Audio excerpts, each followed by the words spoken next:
यहाँ पे सबको समझा दिया था, फिर से एक बार समझ लेते हैं।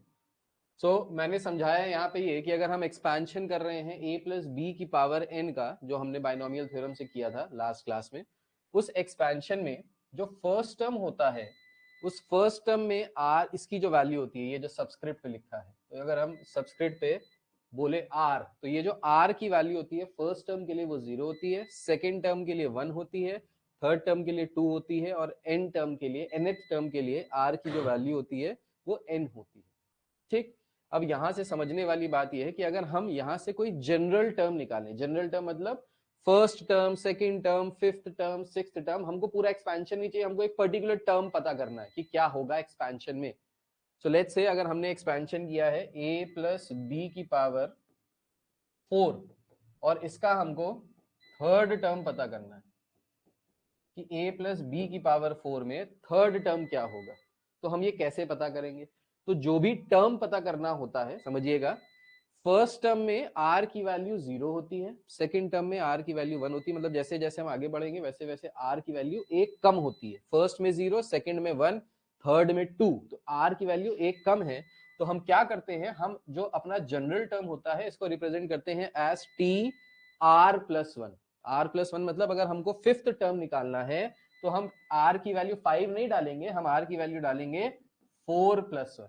तो r की वैल्यू जब 4 डालेंगे तो हमको क्या मिलेगा, फिफ्थ टर्म मिलेगा। जब इन r की वैल्यू 1 है तो हमको सेकंड टर्म मिल रहा है, जब r की वैल्यू 2 है तो हमको थर्ड टर्म मिल रहा है, जब r की वैल्यू 4 होगी तो हमको फिफ्थ टर्म मिलेगा। तो जो हमारा एक जनरल फॉर्मूला बनता है यहां से, of any r plus 1th term is equals to NCR। तो अगर हमको rth टर्म निकालना है, if you want to find the rth term, then rth term is given by NCR a की पावर n माइनस r। अब देखो यहाँ पे फर्स्ट टर्म में a की पावर n है, ठीक, n माइनस 0 है, सेकेंड टर्म में a की पावर n माइनस 1 है, थर्ड टर्म में a की पावर n माइनस 2 है, तो इसलिए जो इसका जनरल टर्म आ गया वो आ गया n minus r। Similarly first term में b की वैल्यू 0 है, फिर b की वैल्यू 1 है, फिर b की वैल्यू 2 है, मतलब r की जो भी वैल्यू है वही b की वैल्यू जा रही है, तो ये हो गया b to the power r। ये है इसका जनरल टर्म का फॉर्मूला, NCR a की power n minus r into b की पावर r। अब देखो जैसे ये क्वेश्चन है a प्लस बी की पावर 4 में थर्ड टर्म फाइंड आउट करके निकालिए। तो थर्ड टर्म हम कैसे निकालेंगे, तो थर्ड टर्म निकालने के लिए हम थर्ड टर्म नहीं लिखेंगे, उसको हम लिखेंगे t 2 प्लस 1। हम थर्ड टर्म को 3 नहीं लिखेंगे, हम लिखेंगे t 2 plus 1। This is equals to n की वैल्यू कितनी है यहाँ पे 4, तो ये हो गया 4c2a की power 4 minus n minus r into B की पावर r, बी की पावर हो गया 2। तो यहां से क्या आ जाएगा, ये आ जाएगा 4c2 a की पावर 2 b की पावर 2। अब 4c2 का अगर हम सॉल्व करेंगे तो 4c2 सॉल्व करने पे क्या आएगा, ये आ जाएगा 4 इंटू 3 डिवाइडेड बाई 2 इंटू 1, सो 2 से कैंसिल किया, 2 3 2 6, तो आ जाएगा 6a square b square. So this is the third term in the expansion of a plus B की पावर 4। ये थर्ड टर्म है यहाँ से। बताओ ये चीज क्लियर है कि नहीं क्लियर है, यस और नो? हाँ भाई, एम आई ऑडिबल कि नहीं ऑडिबल, क्लियर है कि नहीं क्लियर है, जल्दी बताइए भाई। इसको लिख लीजिए, जनरल टर्म का फॉर्मूला है।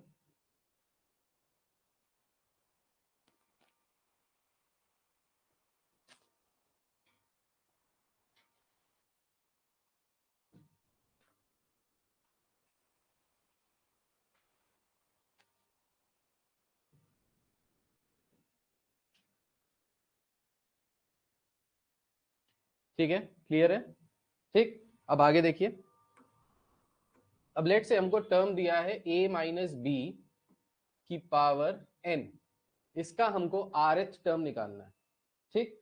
तो इसका जो rth टर्म होगा that will be T are plus 1, this will be equal to minus 1 की power r n C R a की power n minus r into B की पावर r। अब देखिए यहाँ पे b जो है वो नेगेटिव है, b जो है वो नेगेटिव है, यानी b की जो पावर होगी उस हिसाब से इसका साइन होगा। अगर b की पावर होगी ऑड तो साइन आना चाहिए नेगेटिव, तो हमने किया माइनस 1 की पावर r, क्योंकि अगर माइनस 1 की पावर ऑड रखेंगे तो साइन क्या आ जाएगा, नेगेटिव। और अगर b की पावर इवन है, b की पावर इवन है, 2 4 6 8 ऐसे है, तो यहाँ पे -1 की पावर इवन करेंगे तो ये क्या हो जाएगा, पॉजिटिव हो जाएगा। ठीक है, तो ये जो साइन कन्वेंशन हम लेके चल रहे हैं कि ऑड वाले टर्म्स जब b की पावर ऑड होगी तो नेगेटिव होंगे, b की पावर इवन होगी तो पॉजिटिव होंगे, तो उसको हमने डिफाइन करने के लिए बस एक ये लगा दिया और इससे ये चीज हमारी फिक्स हो गई, इससे ये चीज हमारी यहाँ पे डिफाइन हो गई। ठीक है, सो a माइनस बी की power n will be equal to this, इसको लिख लीजिए। उसके बाद 1 प्लस एक्स की पावर n, इसका अगर हम लोग एक्सपेंशन करेंगे 1 प्लस एक्स की पावर n में हम अगर rth टर्म निकालें, अगर rth टर्म निकालें tr प्लस 1, तो ये किसके बराबर हो जाएगा, तो ये हो जाएगा NCR। अब देखो a क्या है, a यहाँ पे है 1, 1 की पावर कुछ भी रखोगे तो हमेशा क्या आएगा 1, तो उसको लिखने की जरूरत नहीं है। सेकेंड टर्म लिखा आपने x की पावर r, ये डायरेक्ट आ गया इसका जनरल एक्सपेंशन।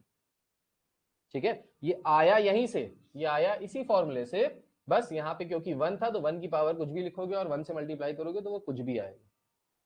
ठीक है, सिमिलरली यहाँ पे अगर किया जाए 1 माइनस एक्स की पावर n, तो 1 माइनस एक्स की पावर n में क्या आ जाएगा, यही सेम चीज -1 की पावर r NCR x की पावर r, बस -1 वाली चीज आगे आ जाएगी, -1 की पावर r NCR x की पावर r। की जाए कोफिशिएंट ऑफ, हाँ यही है, 1 प्लस एक्स की पावर n दिया है, आपसे कहे find the coefficient of, find the coefficient of rth term from the last। अभी आपसे क्या बोल रहा था, अभी आपसे बोल रहा था rth टर्म निकालो, तो rth टर्म मतलब लेफ्ट टू राइट चलते हैं हम लोग नॉर्मली। ठीक, अब आपसे अगर ये कहे कि find the coefficient of rth term from the last या फ्रॉम द एंड, तो पीछे से rth टर्म अगर बताना है तो उस केस में आपको क्या करना पड़ेगा, उस केस में आपको कुछ भी एक्स्ट्रा नहीं करना, बस आप इसको चेंज कर दो, जो आगे आ रहा है उसको पीछे कर दो, जो पीछे आ रहा है उसको आगे कर दो। मतलब 1 प्लस एक्स लिखा है तो इसको लिख लो x प्लस 1 की पावर n। अब यहां से rth term from the beginning निकाल लो, rth टर्म फ्रॉम स्टार्टिंग या फ्रॉम द बिगिनिंग, बस एंड से जब भी पूछे क्या करो, इसको उल्टा कर दो, पहले को दूसरा कर दो, दूसरे को पहला कर दो, तो वो एंड से जो rth टर्म था वो अब शुरू से rth टर्म हो जाएगा। ठीक है भाई,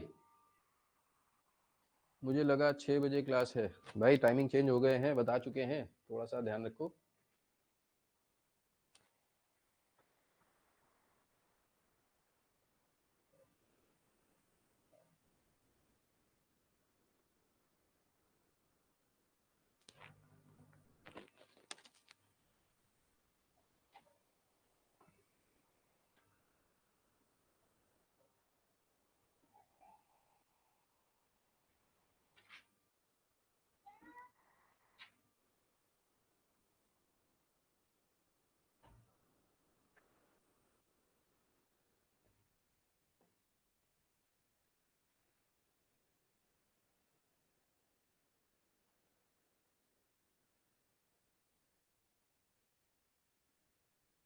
ठीक, इसके बाद देखिए, अगर है a प्लस बी की पावर n और हमसे यहां पे पूछे फाइंड द मिडिल टर्म, हमको एक एक्सपेंशन दिया हुआ है a प्लस बी की पावर n और आपसे यहां पे क्या पूछ रहा है, फाइंड द मिडिल टर्म, बीच वाला टर्म, a प्लस बी की पावर n और हमसे यहां पे पूछे फाइंड द मिडिल टर्म, हमको एक एक्सपेंशन दिया हुआ है a प्लस बी की पावर n और आपसे यहाँ पे क्या पूछ रहा है, फाइंड द मिडिल टर्म, बीच वाला टर्म फाइंड आउट करो। तो a प्लस बी की पावर n में जो टोटल नंबर ऑफ टर्म्स आते हैं वो कितने आते हैं,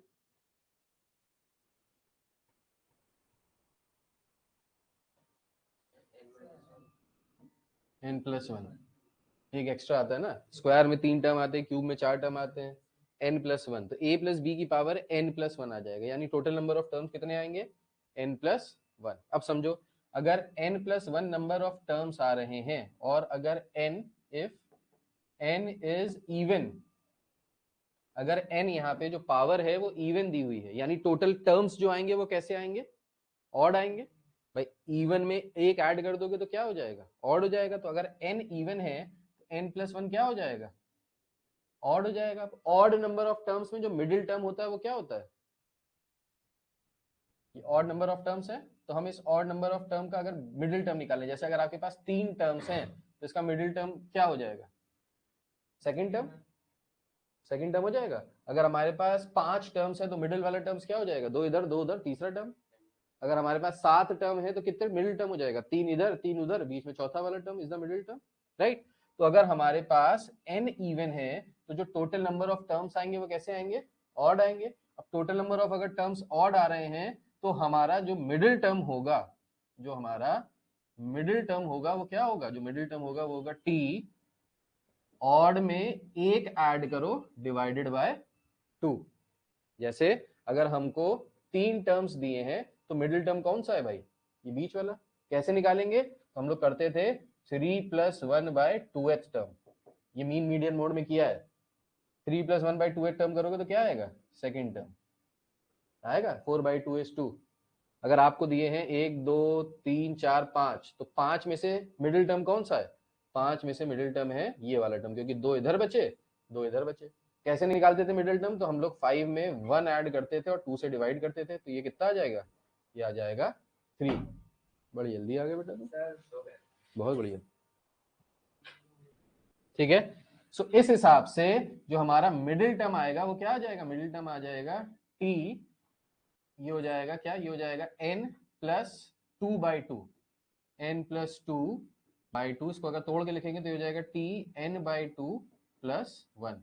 तो ये जो tn/2+1 है ये हमारा मिडिल टर्म हो जाएगा। मतलब अगर n की वैल्यू 8 होगी, अगर n की वैल्यू 8 है तो जो हमारा मिडिल टर्म हो जाएगा वो क्या हो जाएगा, 8 divided by 2 that is 4, 4+1 that is 5। 5 क्यों होगा समझना, अगर हमारा n की वैल्यू 8 है तो इसका मतलब है कि टोटल नंबर ऑफ टर्म्स कितने आ रहे होंगे यहाँ से, 9। अगर 9 टर्म्स है तो 9 में मिडिल टर्म कौन सा होगा, 5th टर्म होगा, वही आ रहा है फॉर्मूले से, ठीक है। तो इसको समझ भी लो और इसको लिख भी लो, लिखना तो है ही, समझना भी है ही।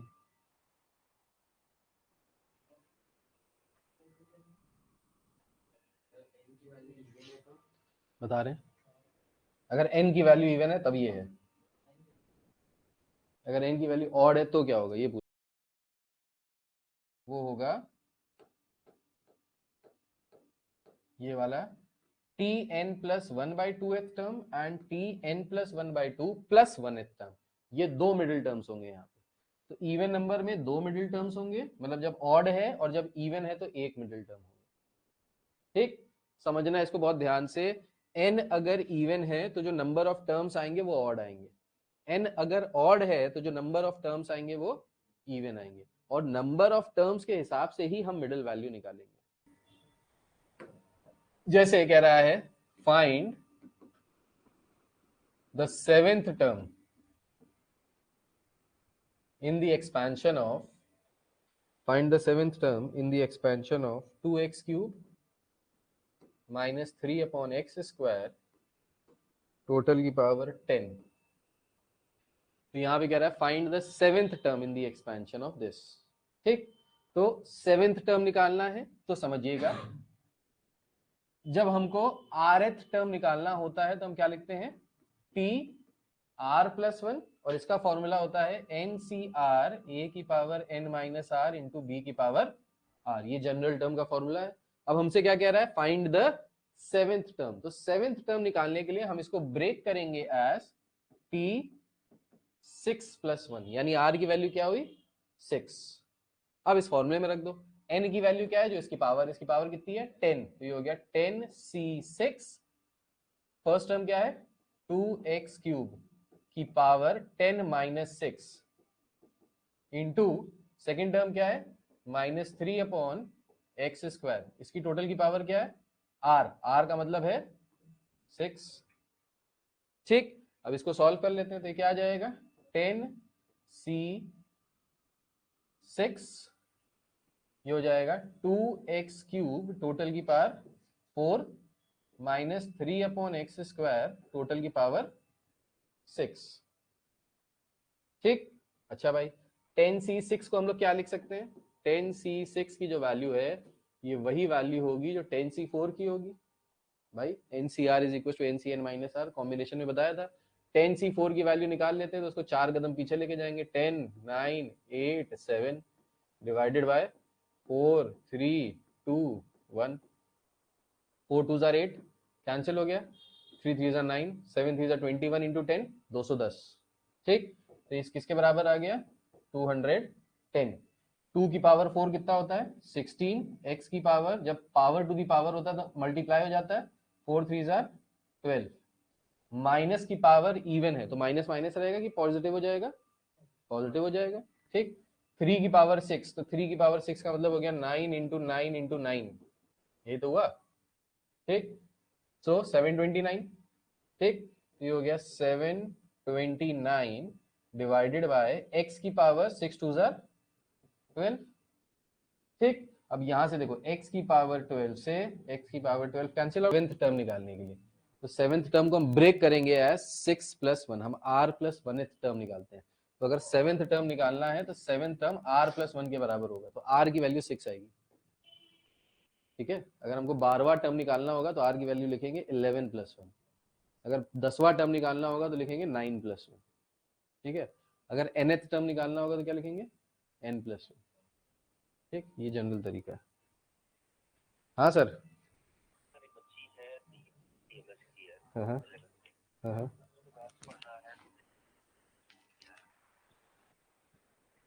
करेक्ट, उसमें कोई दिक्कत होगी तो बता देंगे, अलग से क्लास तो बहुत मुश्किल है। ठीक है, 13th term of the expansion x cube plus 3 upon x total की पावर 16, ये क्वेश्चन है। X cube plus 3 upon X total की पावर 16 में कह रहा है फाइंड द 13th टर्म, 13वां टर्म निकाल। तो t12 प्लस 1 क्या आ जाएगा 16c12 x cube 16 minus 12 that is 4 into 3 upon X की पावर 12। 16c12 लिखें या 16c4 लिखें, बात एक ही होगी। 16c4 को सॉल्व कर लेते हैं, 16 into 15 into 14 into 13, 1 2 3 4 divided by 4 into 3 into 2 into 1। सो 2 से कैंसिल आउट किया, 2 4 2 जार 8, 8 कैंसिल किया 2 टाइम्स आया, 3 से कैंसिल किया 5 टाइम्स, 5 2 जार 10, 13 इंटू 14 किया। नेक्स्ट क्वेश्चन में कह रहा है find the rth term, find the rth term in the expansion of x plus 1 upon x total की पावर 2n। कह रहा है find the rth term in the expansion of x plus 1 upon x की power 2n। ठीक, अब समझिएगा यहाँ पे बहुत ध्यान से, पिछले क्वेश्चन में हमने जो किया उससे आपको ये चीज बिल्कुल क्लियर हो जाएगी। हमको यहां से क्या निकालना था 13th टर्म, तो जब हमको 13th टर्म निकालना था यहाँ से तो हमने 13 को क्या लिखा ब्रेक करके लिखा एज 12 प्लस 1। अगर हमको यहाँ से कह रहा है rth टर्म निकालने के लिए तो rth टर्म को हम क्या लिखेंगे r माइनस 1 प्लस 1। भाई 13th टर्म जब कह रहा है तो 13 में आप r की वैल्यू क्या रख रहे हो, 13 में से एक कम 12 है ना। इससे पहले वाले क्वेश्चन में आपसे क्या कह रहा था 7th टर्म निकालने के लिए तो 7 माइनस 1 कर रहे थे ना, तभी तो 6 आ रहा था r की वैल्यू। ठीक है, तो यहाँ पे जब rth टर्म निकालने के लिए कह रहा है तो हमको क्या निकालना पड़ेगा t r माइनस 1 प्लस 1, यानी r की वैल्यू की जगह आप क्या रखोगे r माइनस 1। तो ये जो फॉर्मूला है ये फॉर्मूला क्या हो जाएगा, ये हो जाएगा n c r होता था, तो यहाँ पे n की वैल्यू है 2n, c r की वैल्यू है r माइनस 1, फर्स्ट टर्म की पावर n माइनस r, तो यहाँ पे n की जगह 2n है, r की जगह r माइनस 1 है, इंटू सेकेंड टर्म की पावर r, तो r की जगह क्या है r माइनस 1। ठीक, तो इसको सॉल्व करेंगे तो क्या आ जाएगा, 2n C R minus 1 into X की power 2n minus R plus 1 upon X की पावर आर माइनस 1। जब बेस सेम होते हैं तो पावर्स क्या होती हैं, सब्ट्रैक्ट होती हैं, राइट। तो इसको हम लोग अगर सॉल्व करके लिखें तो क्या आ जाएगा, 2n C R minus 1 X की power 2n minus R plus 1 minus R plus 1 subtract हो जाएगा भाई। x की पावर a अपॉन x की पावर b का आंसर क्या होता है, x की पावर a माइनस बी। तो इसकी जो पावर होती है इसमें सब्ट्रैक्ट कर देते हैं।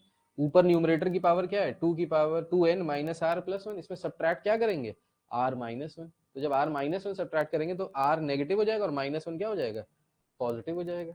एज अ रिजल्ट हमको आंसर क्या मिला, 2n C R minus 1 X की power 2n minus 2r plus 2। ठीक, अब यहां से अगर आप टोटल में से 2 कॉमन लेना चाहते हो तो 2 कॉमन लेके भी लिख सकते हो। उसको क्या लिख सकते हो, 2n C R minus 1 X की पावर 2 कॉमन ले लो n माइनस आर प्लस 1, ये भी लिख सकते हो। तो ये भी आंसर सही है और ये भी आंसर सही है, ये दोनों ही आंसर सही है। बताइए ये चीज क्लियर है कि नहीं क्लियर है। सो बेसिकली बस इस क्वेश्चन में क्या था, जहां जहां आर था उसकी जगह आर माइनस 1 रखना था, बस ये था, बाकी कोई कॉम्प्लेक्सिटी नहीं थी किसी क्वेश्चन में। तो यहाँ पे बस आपको कॉन्सेप्ट क्लियर होने चाहिए। अगर आपको कॉन्सेप्ट क्लियर है, अगर आपको पता है आर की जगह क्या रखना है, एन की जगह क्या रखना है, तो बस आपको वो छोटे छोटे फॉर्मूले याद रखने और आपका काम हो जाएगा। इसके लिए थोड़ी सी प्रैक्टिस करनी पड़ेगी, प्रैक्टिस करोगे तो हो जाएगा। इसके बाद नेक्स्ट क्वेश्चन देखो, कह रहा है find the fourth term,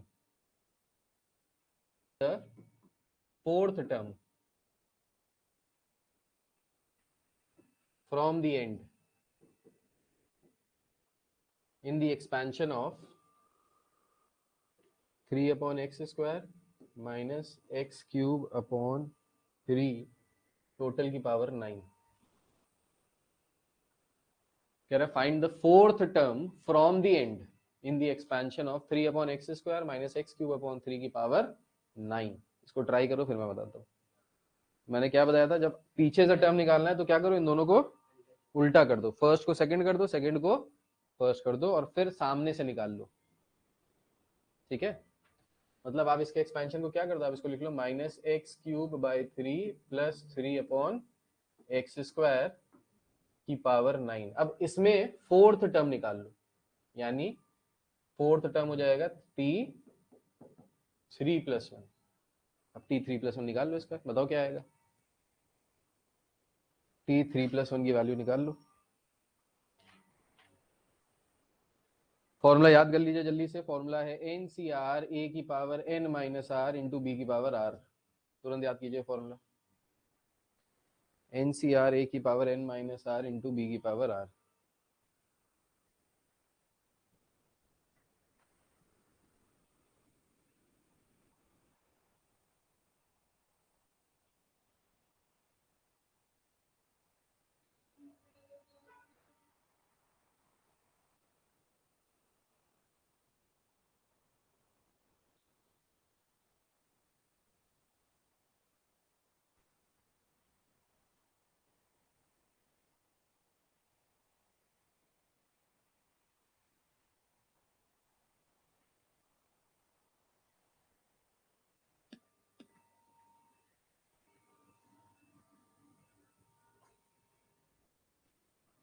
answer बताइए क्या आ रहा है।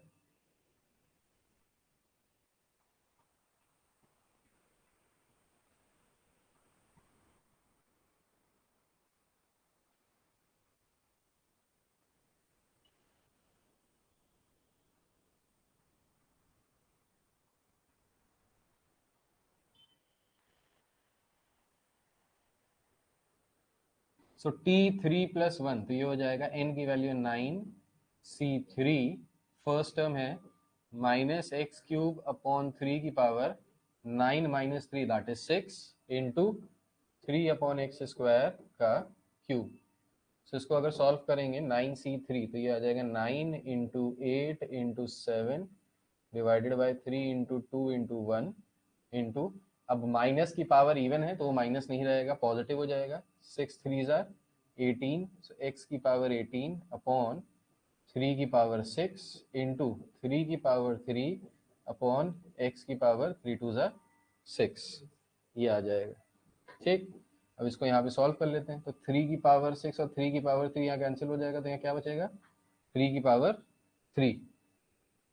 ठीक है, अच्छा भाई, अब 3 का पावर 3 है और यहाँ पे 3 का स्क्वायर है, तो 9 से अगर इसको कैंसिल करेंगे तो यहाँ क्या बचेगा सिर्फ 3। ठीक है, 2 से कैंसिल करेंगे तो यहाँ क्या बचेगा 4। ठीक है, तो 4 7 जा 28 और 3 इंटू 3 क्या बचा 9, तो यहाँ पे 28 अपॉन 9 ये बचा। उसके बाद x की पावर 18 और x की पावर 6, तो यहाँ पे कैंसिल हो जाएगा, -6 करेंगे तो कितना आ जाएगा x की पावर 12 इंटू x की पावर 12। तो ये जो टर्म आया ये कौन सा टर्म है, fourth term from the end, पीछे से चौथा टर्म है। कह रहा है find x if 17th term is equals to the 18th term for the given expansion। expansion क्या दिया है 2 plus x की पावर 50, पहले टर्म की पावर 50 माइनस 16, 50 माइनस 16 करेंगे कितना आ जाएगा 34 इंटू एक्स की पावर 16, सेकंड निकालेंगे तो आ जाएगा 50 c 17 2 की पावर 33 x की पावर 17। अब कह रहा है कि 17th टर्म और 18th टर्म आपस में इक्वल है, यानी इन दोनों को क्या कर दें इक्वेट कर दें। अब इन दोनों को जब इक्वेट करेंगे तो क्या आएगा देखो समझो, तो यहाँ पे जब इन दोनों को इक्वेट करेंगे तो ये आ जाएगा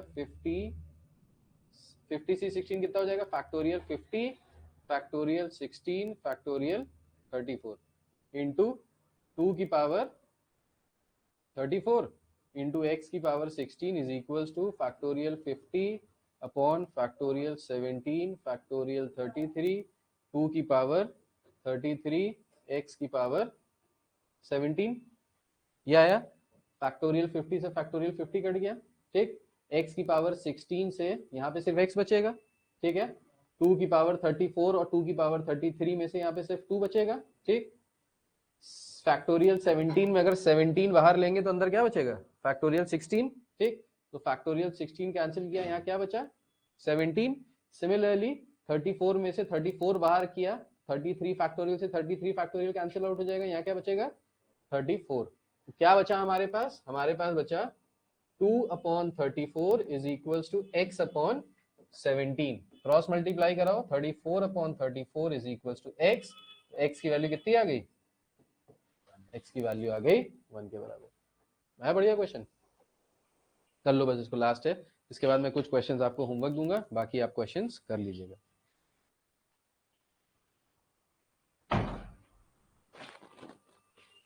ठीक है, अभी इसके और भी क्वेश्चंस कराने हैं, सो नेक्स्ट क्लास में ये थोड़ा सा और खींचेगा अभी, क्योंकि इसके सबसे पहले हमने पावर देखी, क्या है पावर है इसकी ऑड। जब पावर ऑड है 9 है तो नंबर ऑफ टर्म्स जो निकल के आएंगे वो निकल के आएंगे 10। मतलब जब इसको एक्सपैंड करेंगे तो we will have 10 terms. Out of these 10 terms middle term कौन सा होगा, तो अगर 10 टर्म है आपके पास तो 10 टर्म में मिडिल टर्म जो होगा वो होगा 5th टर्म और 6th टर्म। 4 इधर करेंगे 4 उधर करेंगे, बीच में 2 टर्म्स बचेंगे। हमेशा याद रखिएगा अगर n+1 की वैल्यू इवन है तो हमेशा 2 टर्म्स आपको मिडिल टर्म्स के फॉर्म में मिलेंगे। तो पहला जो टर्म मिलेगा n+1 का फॉर्मूला मैंने आपको लिखवाया था, n+1/2th term, this will be the first middle term, and n+1/2 + 1th term, that is उसका next term will be your second middle term. तो फर्स्ट मिडिल टर्म आ गया, यहां से n की वैल्यू 9 रखने पे 9 + 1/2 that is 10/2 is 5, 5th term, और ये हो गया 6th टर्म। 5th टर्म अगर हमको निकालना है तो 5th टर्म को हम लोग लिखते हैं जनरल टर्म्स में t4 + 1। ये लास्ट क्लास में क्वेश्चंस किए थे, आप लोग को अभी तक याद होंगे। सो t4 + 1 को हमने एक्सपैंड करके लिखा, ये वाला जनरल फॉर्मूला था tr + 1 का, ncr a की पावर n - r b की power r। So 9c4 a हो गया हमारा first term, that is 2x की पावर 9 - 4 दैट इज 5। b हो गया हमारा सेकंड टर्म -x²/4 की पावर 4। ठीक है, इसको हमने सॉल्व किया, सॉल्व करके हमारे पास इस तरीके का कुछ प्यारा सा आ गया आंसर। अभी क्लियर है कि नहीं क्लियर है भाई? इसके बाद क्या है, ले लेते हैं, बहुत सिंपल सा, 2 + x की पावर 50, इसका मिडिल टर्म निकाल के बताइए क्या है मिडिल टर्म। तो सबसे पहले आपको क्या कैलकुलेट करना पड़ेगा, सबसे पहले आपको ये कैलकुलेट करना पड़ेगा कि नंबर ऑफ टर्म्स कितने आएंगे जब इसको एक्सपैंड करेंगे। तो जब इसको एक्सपैंड करेंगे तो नंबर ऑफ टर्म्स कितने आएंगे, कितने आएंगे? 51। 51 इवन है कि ऑड है? ऑड है, ठीक। ऑड के केस में हमारा जो आंसर होता है, जो मिडिल टर्म होता है, वो मिडिल टर्म क्या होता है, फॉर्मूला लिखवाया था, मिडिल टर्म जो होता है हमारा वो होता है n/2 + 1th टर्म,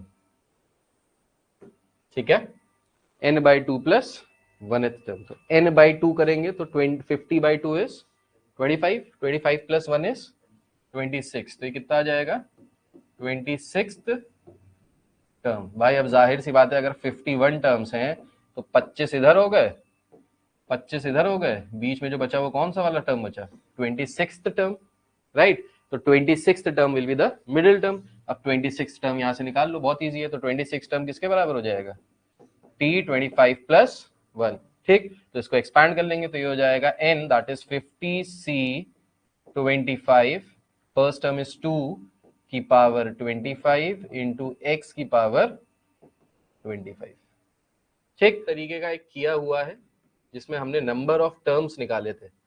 अब इसमें कह रहा है, इसमें फाइंड द मिडिल टर्म, इस वन का होल स्क्वायर बोलो या 1 - x का होल स्क्वायर भी बच्चा बोल सकता है, वो भी गलत नहीं होगा, वो भी सही होगा, ठीक है।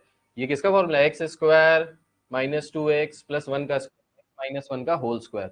तो ये क्या हो गया, ये हो गया x - 1 टोटल की पावर 2n। अब ये क्वेश्चन हुआ इसका मिडिल, नंबर ऑफ टर्म्स कितने आएंगे यहाँ पे, अगर x - 1 की पावर 2n है तो नंबर ऑफ टर्म्स कितने आएंगे बे, 2n + 1 टर्म्स आएंगे। कैसी बात कर रहे हो, बस एक ही तो जोड़ना, उसमें एक जोड़ना भी बताएंगे, 2n + 1 टर्म्स आएंगे, देयर आर 2n + 1 टर्म्स। तो ये ऑड है कि इवन है, ऑड। ऑड के केस में जो मिडिल टर्म होता है वो क्या होता है, n/2 + 1th टर्म। तो n/2 + 1th term is the middle term. अब यहाँ पे n की वैल्यू क्या है, 2n, तो रख दो भाई, 2n/2 + 1th term, that is n + 1th term. तो हमको कौन सा वाला टर्म निकालना, क्या हो जाएगा, अगर हम उसको जनरल टर्म्स में लिखेंगे तो हम लोग क्या लिखते थे, tr + 1 लिखते थे। r की वैल्यू यहां से क्या हो जाएगी, n + 1। भाई कैसे, जैसे हमको निकालना होता था लेट्स से 12th टर्म, तो 12th टर्म को हम ब्रेक करके क्या लिखते थे, t11 + 1, ऐसे तो करते थे।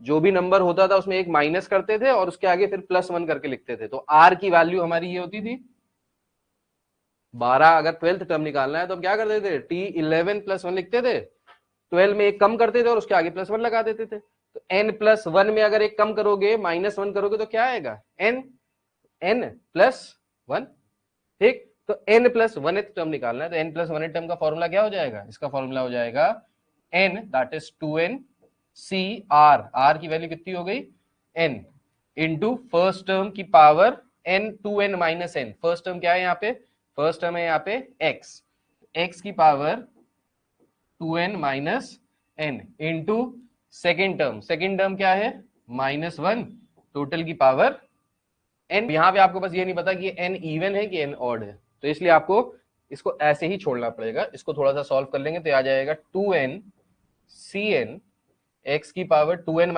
n कितना होता है, n इंटू -1 की पावर n, ये आ गया इसका मिडिल टर्म, बस खत्म। तो इससे पहले जो क्वेश्चन किए थे दोनों, उसमें हम लोगों ने कुछ एक पर्टिकुलर वैल्यू ले लेके कर रहे थे, इसमें हमने क्या किया, थोड़ा सा जनरलाइज कर दिया, अलजेब्रा लगा दिया इसमें हमने 11वां टर्म 12वां टर्म नहीं बोला, इसमें हमने बोल दिया n + 1th टर्म। तो बस ये क्वेश्चन नेक्स्ट लेवल इसलिए हो गया क्योंकि यहाँ नंबर की जगह ABCD हो गया। The middle term, prove that the middle term in the expansion of 1 + x की पावर 2n, जो भी हमने किया था, ये तो किया था 1 + x की पावर 2n, वहां पे क्या था, x - 1 की पावर 2n था, ठीक है। सो 1 + x की पावर 2n इज, जो मिडिल टर्म है वो कुछ इस प्रकार से है, 1 × 3 × 5 ... 2n - 1 total upon factorial n into 2 की पावर n इंटू x की पावर n। ये हमको प्रूफ करना है कि जो मिड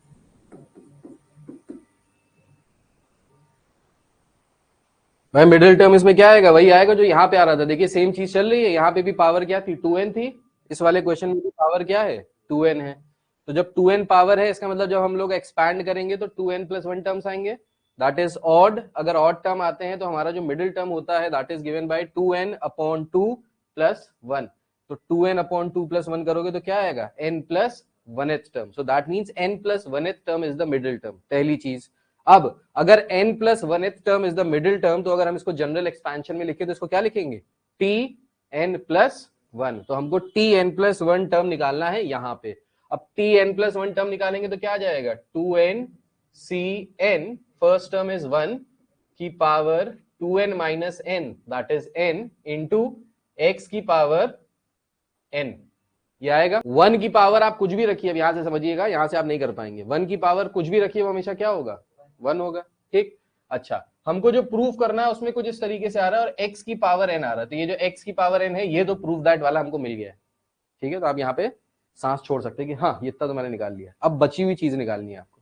बची हुई चीज निकालने के लिए आपको क्या करना पड़ेगा, अब यहाँ पे देखिए अगर ध्यान से प्रूफ दैट वाले पार्ट में, तो यहाँ पे कॉम्बिनेशन नहीं आ रहा है, मतलब हमको कॉम्बिनेशन को ही सॉल्व करना है और कुछ इस तरीके से सॉल्व करना है कि कुछ ऐसा आ जाए।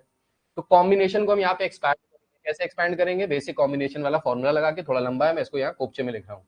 तो इसको अगर हम लोग थोड़ा सा सॉल्व करें तो टी एन प्लस 1 की वैल्यू क्या हो जाएगी, factorial 2n upon factorial n into factorial 2n minus n into x to the power n। यहां तक कोई दिक्कत तो नहीं है। तो हमने बेसिक कॉम्बिनेशन का फॉर्मूला लगाया, इसको एक्सपैंड कर दिया। अच्छा एक चीज बताना चाहता हूं आप लोगों को, आप लोगों को अगर कॉम्बिनेशन समझ में आ गया है और अगर आप बेसिक कॉम्बिनेशन लगा ले रहे हो तो आप बहुत लकी हो। अभी मैं 12वीं का बैच पढ़ा रहा हूँ, परसेंटेज बूस्टर करके मेरा एक कोर्स चल रहा है। उस 12वीं के बैच में अराउंड 500 बच्चे हैं जो मुझसे पढ़ रहे हैं, ऑल ओवर इंडिया से, कोलकाता से हैं, दुबई से हैं, कतार से हैं, सिंगापुर के हैं, इंडिया के बहुत सारे, मुंबई, बैंगलोर। नालायकों को 11वीं क्लास का कॉम्बिनेशन नहीं आता है।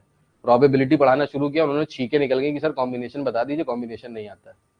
तो ये सारी चीजें आगे चल के क्लास 12th में भी आती हैं, तो इसको अभी से भी समझना है ताकि क्लास 12th में जिंदगी आसान हो जाए।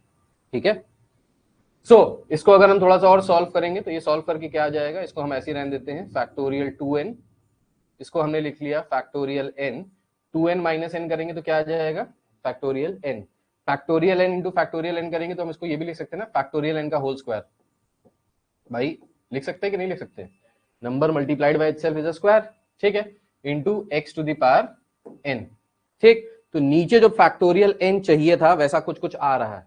अभी भी दिक्कत क्या है, अभी भी दिक्कत है ये वाली, यहां तक ये वाली चीज अभी हमको नहीं मिली। तो अब हमको क्या करना पड़ेगा, अब देखो मैं एक बार स्टेप बाय स्टेप इसलिए बता रहा हूं, आप कहां पे फंसोगे और आपको कैसे पता चलेगा कि निकलना कैसे।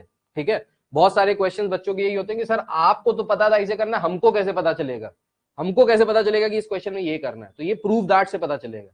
ठीक है, अब फैक्टोरियल 2n को हम एक्सपैंड करें अगर, तो ये हो जाएगा 1 into 2 into 3 into 4 dot dot dot 2n minus 1, और लास्ट में क्या आ जाएगा, लास्ट में आ जाएगा, अगर सॉरी इसको हम लोग उल्टा चलाते हैं, फैक्टोरियल को जब ओपन करते हैं तो अप टू 1 तक जाता है। ठीक, तो पहला टर्म क्या आएगा यहां से, 2n into 2n minus 1 up to 4 into 3 into 2 into 1, यहां तक जाएगा। Yes, into x to the power n, जो यहां पे था वो एज इट इज कॉपी कर लिया, डिवाइडेड बाय जो नीचे डिनोमिनेटर में था उसको ऐसे कॉपी कर लिया। बताओ ये चीज तो क्लियर होगी। कैसे, क्या बताया मैंने एक बार और, मैं इसको और सिंप्लीफाइड फॉर्म में बोलता हूं। तो अगर हमको दिया होता है फैक्टोरियल 11, तो हम फैक्टोरियल 11 को क्या लिखते हैं, 11 into 10 into 9 into 8 dot dot dot कहां तक जाते हैं, 4 3 2 1 तक जाते हैं। तो यही तो करते हैं, एक नंबर निकालते हैं फिर उससे कम, फिर एक नंबर निकालते हैं फिर उससे कम, फिर एक नंबर निकालते हैं उससे कम, तो यही कर रहे हैं। तो यहाँ पे हमने 2n का फैक्टोरियल था, 2n निकाला, तो उससे एक नंबर कम क्या हो जाएगा, 2n माइनस 1।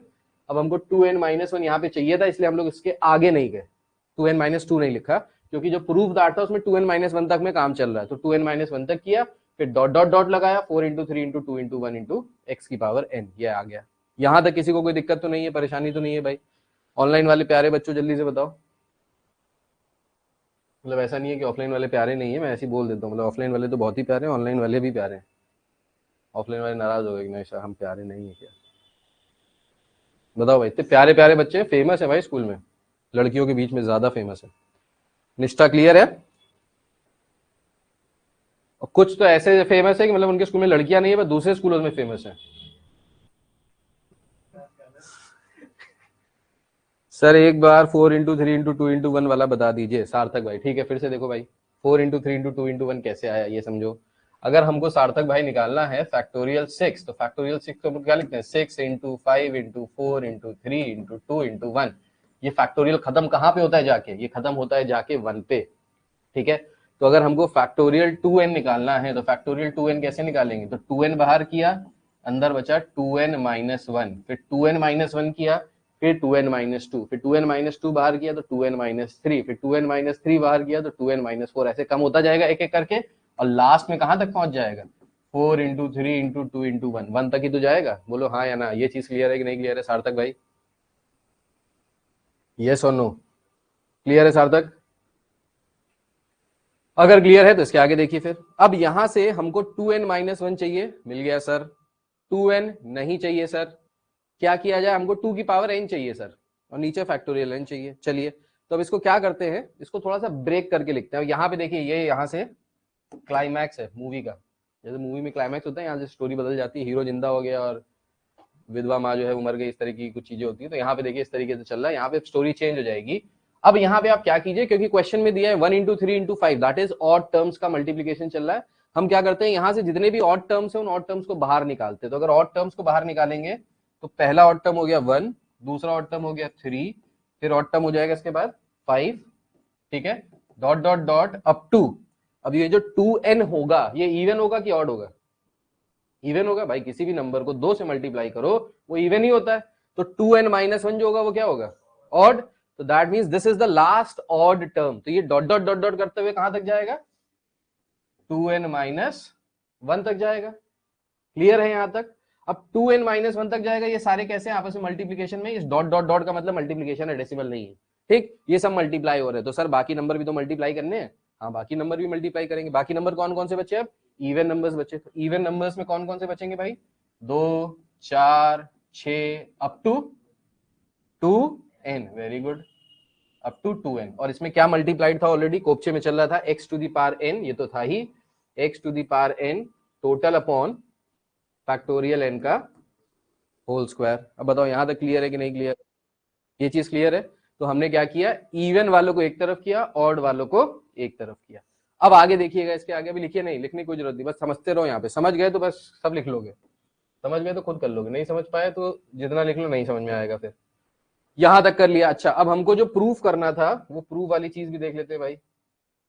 हाँ, तो जो प्रूफ करना था उसमें था 1x3x5 अप टू 2n-1 आ गया हमारे पास, ये ऑड वाला चीज आ गया। ठीक, इवन वाला टर्म नहीं आ रहा है हमारे पास। तो अब इवन वाले टर्म में क्या करेंगे, अब इवन वाले टर्म में देखिए एक और जुगाड़ करेंगे, अगेन अ क्लाइमैक्स, दूसरा क्लाइमैक्स दूसरे स्टेप में। तो इसको हमने लिखा 1x3x5 up to 2n-1 multiplied by, अब इसको देखो हम लोग ब्रेक करके लिख सकते हैं, 2 को हम लोग लिख सकते हैं 1x2, बोलो हाँ या ना? ठीक है, 4 को हम लोग क्या लिख सकते हैं, 2x2, 6 को क्या लिख सकते हैं, 2x3, फिर 8 को क्या लिख सकते हैं, 2x4, और 2n को क्या लिख सकते हैं, 2 बताओ ये चीज क्लियर है कि नहीं क्लियर है? अब ये ऐसा क्यों किया, अभी आपको खुद ही समझ में आएगा। हमने क्या किया, 2 को ब्रेक किया 2x1 में, 4 को ब्रेक किया 2x2 में, 6 को ब्रेक किया 2x3 में। बेसिकली ये 2 की मल्टीपल्स ही तो है, 2 की टेबल में आने वाले नंबर 2, 4, 6, 8, 10, ये सब 2 की टेबल में आते हैं। बचपन में याद की होगी शायद, थोड़ी बहुत याद होगी, 5 तक या 10 तक याद है 2 की टेबल, बहुत बढ़िया। ठीक है, तो उस टेबल में, ये टेबल में नंबर आ गए। अब हर टर्म में क्या कॉमन दिखाई दे रहा है, हर टर्म में कॉमन दिखाई दे रहा है 2। ठीक, अब एक चीज समझिएगा, 2 यहां पे भी है, 2 यहां पे भी है, 2 यहां पे भी है, एंड सो ऑन, 2 यहां पे भी है। अगर 2 कॉमन निकालेंगे तो क्या निकलेगा कॉमन, बताइए?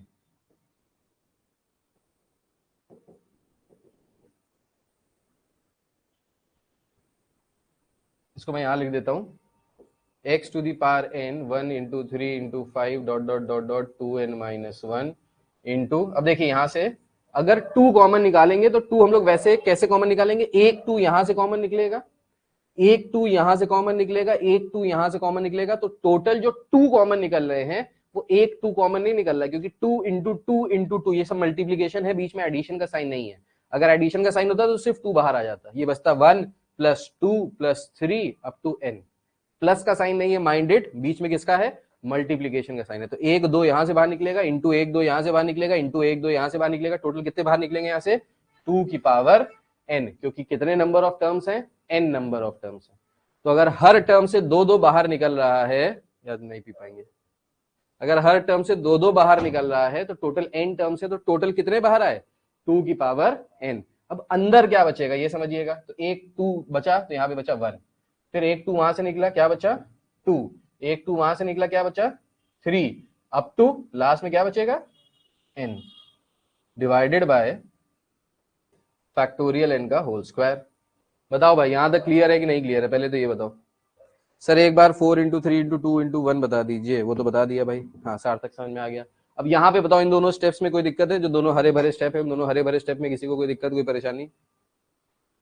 ये हरे भरे स्टेप बहुत इंपॉर्टेंट है, और ये हरे भरे स्टेप में ही सारी दिक्कतें आती हैं, और ये समझने में दिक्कत होती है। किसको बता दें बेटा, यहां से बता दें। देखो हमने क्या किया, यहां तक तो समझ में आ गया था। अब हमने 2 को ब्रेक किया, 2 इंटू 1, इस 2 को लिखा 2 इंटू 1, इस 4 को लिखा 2 इंटू 2, 6 को लिखा 2 इंटू 3, अप टू 2n को लिखा 2 इंटू n, बस ये किया, ये क्लियर है। अब इस स्टेप में हमने क्या किया, ये वाला 2 बाहर निकाला, ये वाला 2 बाहर निकाला, ये वाला 2 बाहर निकाला, टोटल में से सारे 2 बाहर निकाल लिए, तो 2 को हाँ कॉमन ले लिए। तो अगर 2 को n number of times multiply करो, 2 इंटू 2 इंटू 2 इंटू 2, अगर n टाइम्स मल्टीप्लाई करोगे तो क्या आएगा, 2 की पावर n। ठीक, अंदर क्या बचेगा, तो अंदर बचेगा 1 2 3 अप टू n है। कौन सा वाला 2, ये वाला 2, ये वाला 2 इंटू 2 वाला, हाँ तो एक 2 बाहर निकला ना, तो एक ही तो 2 बचा, फिर एक 2 यहां से बाहर निकला, क्या बचा 3, फिर एक 2 बाहर निकलेगा, क्या बचेगा, फिर एक 2 बाहर निकलेगा, क्या बचेगा, अब 2 यहां से अगर 2 बाहर निकालेंगे तो क्या बचेगा, अब तुम समझो, ठीक है। अब इसके बाद देखिए भाई, अभी भी नहीं करना, देखो बहुत सिंपल है, बस खत्म हो गया क्वेश्चन। अब क्या है, 1 into 2 into 3 up to n, ये क्या होता है, factorial n, very good, this is nothing but factorial n। ठीक, तो इस पूरे टर्म की जगह, इस पूरे टर्म की जगह हम लोग क्या लिख सकते हैं, फैक्टोरियल n। फैक्टोरियल n नीचे भी था, फैक्टोरियल n ऊपर भी था, कैंसिल आउट हो गया। ठीक, क्या बचा हमारे पास, तो हमारे पास बचा, ये देखो, ये जो प्रूफ करना था, ये बचा, क्या बचा, 1 into 3 into 5 up to 2n minus 1, 2 की पावर n, x की पावर n ऑलरेडी बाहर था, डिवाइडेड बाय फैक्टोरियल n। ये हो गया क्वेश्चन खत्म। बेहतरीन क्वेश्चन है, 4 नंबर का पूछा जाता है एग्जाम में। तो अगर paper find m,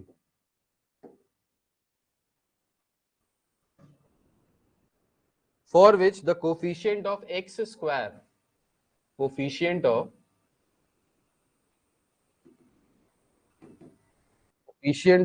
x square in the expansion 1 plus x की पावर m is 6।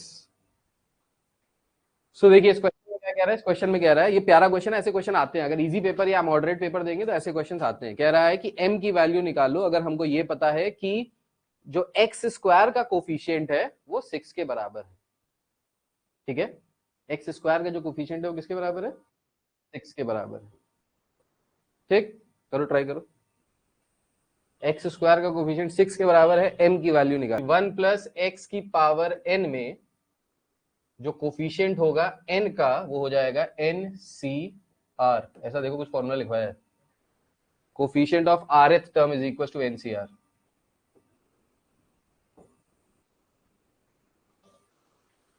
देखो लिखवाया कि नहीं लिखवाया, सबसे शुरुआत में लिखवाया था।